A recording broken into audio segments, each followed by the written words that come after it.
Com estàs, Pepe? Jo estic molt bé, Fabiana. Estic molt bé, he estat escoltant-vos. Dic, bueno, pues no està mal, no està mal la quantitat de gent que heu reportat o en la que heu parlat i me pareix estupendo. Me pareix estupendo perquè és una forma de fer que arribi a més gent el que s'està fent pues en esta vaga indefinida. En esta vaga indefinida que espere que aconseguisquen tot el que volen aconseguir, que me pareix que tenen tota la raó. Sí, nosaltres t'hem cridat perquè volíem saber la teua experiència en la vaga del 88, que va ser fonamental per a la resta de lluites, i volíem saber la teua experiència com a professor i com a militant també, a veure què ens pots contar, no?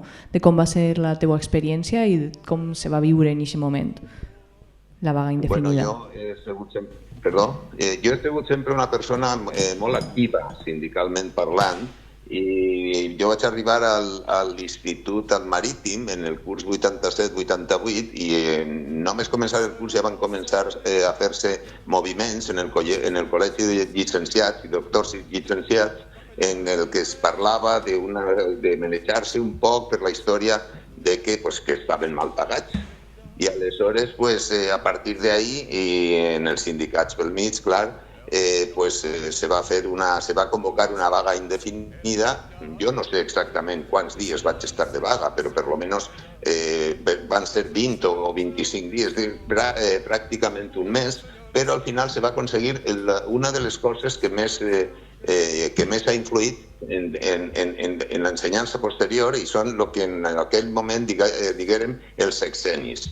Hi havia, se van aconseguir, crec que eren el sexenni 0 i després fins al sexenni 5 o 6, i aquests sexennis s'aconseguien a partir de l'antiguitat que tu tenies, trienes que tenies dins de l'ensenyança. En aquest sentit va ser un triomf perquè va suposar una pujada interessant en quant al nostre salari, que si no haguera sigut així no se tindria. El que passa és que, lògicament, els que van aconseguir directament els sexennis més pronte van ser precisament la gent que ja tenia més antiguitat. Però bueno, això era una cosa ja previsible i lògica. Jo vaig estar molt content en aquella vaga. De fet, en el meu institut, el Marítim, la primera vegada que jo vaig estar, que va ser aquest curs 87-88, només arribar ja vaig muntar una assemblea en els companys del claustre per a informar de lo que s'estava fent en l'escola de llicenciats i doctors, en el col·legi, vull dir, de llicenciats i doctors, i a partir d'ahí començarem a manejar-se, no? A manejar-se i la vaga, al principi anava molta gent, després ja quan comences a dir, ostres, és que vaig a perdre la meitat del sou del mes o tot, la gent anava despenjant-se, però bueno, això era previsible. I com s'organitzàveu amb la resta de centres?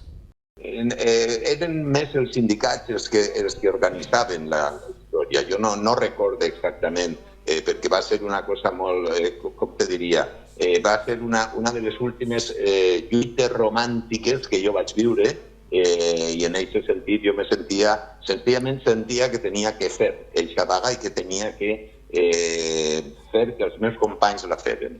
Però l'organització depenia del sindicat. Jo soc militant de comissions obreres des de l'any 78, o sigui que ja porto uns quants anys, però estava comissions, estava la UGT, estava l'ESTE, etc. I van ser els sindicats, més que nosaltres. I quines accions concretes ens pots fer memòria de quines accions concretes vas fer amb el teu centre? O sigui, perquè anàveu al carrer i tal, però s'organitzaven dins del centre? Anàvem al carrer, anàvem a fer el que està fent estos dies en València, de fer manifestacions, de fer declaracions per part dels centres, de fer assemblees en els centres, etc. I el que sí que te puc dir és que en algun moment també va haver no protestes, sinó enfrontaments en alguns companys. Recorde que jo vaig tenir un enfrontament amb un company que era catedràtic de física en aquest moment en l'Institut Marítim, perquè aquell decidí que no feia més la vaga. Jo crec que cada un té dret a fer el que li doni la gana. Si la vol fer la fa, però van tenir unes paraules perquè aquell no me donava arguments per a no fer la vaga. L'únic argument era que no volia perdre diners. Però, clar, quan després se va aconseguir el que se va aconseguir, i ell va ser un dels que més va aconseguir, perquè era una persona en molta antiguitat, pues ell no va renunciar a aquests sexennis. És dir, es va comportar com un esquirol, però després no va dir que no als sexennis. I teníeu caixes de resistència? No. I com fèieu front al tall del salari? Com menjàveu? O sigui, perquè per organitzar-se també calen diners.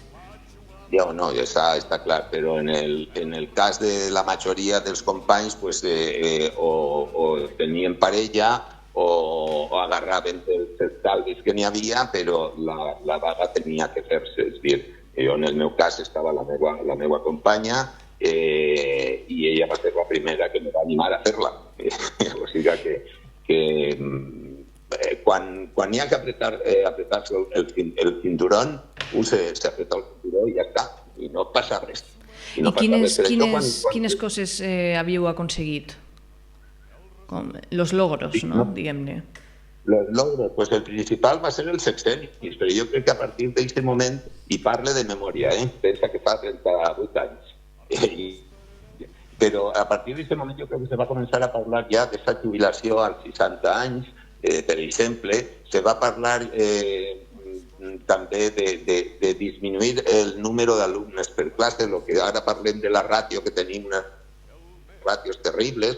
Tu pensa que en aquell moment lo de la diversitat no existia, tenien encara BUC i COU, i aleshores el que tenim ara, el que hem tingut després, o el que n'hi ha ara en l'ESO, si tu estàs en l'ensenyança ho sabràs, és molts alumnes, molt diversificat i molt de paper, molt de paper que realment no serveix per a molt, i que l'únic que fa és que la persona que té que fer-la, que és sempre el professor, el docent, se carrega de treball i no pot fer el que més li agrada fer a un docent, que és donar classe, donar la classe com li agradaria.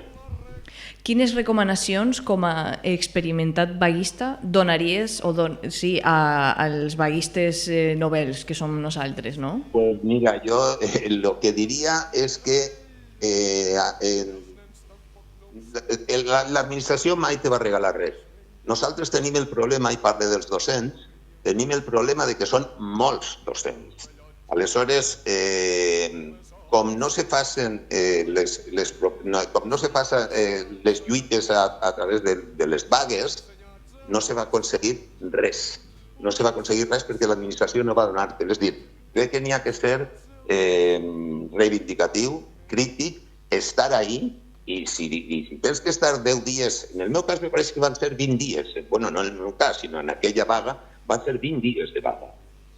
Pues si n'hi ha que estar, s'està, i si no pots menjar arròs, pues menges el que siga, però que n'hi ha que fer-lo, perquè si foren, per exemple, jutges, que són molts menys, o fiscals, pues possiblement si demanaren un augment de salari no tindrien cap problema, però som milers de professors, ja siga en la primària, ja siga en secundària, ja siga en la universitat, i aleshores que n'hi ha que ser exigent, però sabent el que estem jugant-se, perquè, i més ara, que pareix que tot se'n va a la privada i pareix que els governants que tenim l'únic que pensen és en la privada i que la pública que vagin els pitjors, i això no se pot consentir.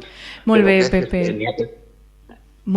És que hem de tallar, estem super ajustats de temps, però moltíssimes gràcies pel teu testimoni. Bueno, pues moltíssimes gràcies a tu per recordar-te de mi, i en fi, quan vulguis fem el cafè. Sí, això passarà, això passarà. Bé, bueno, pues bona vesprada. Una vesprada i un salut a tots els teus companys, els que esteu en la redacció, en l'emissora.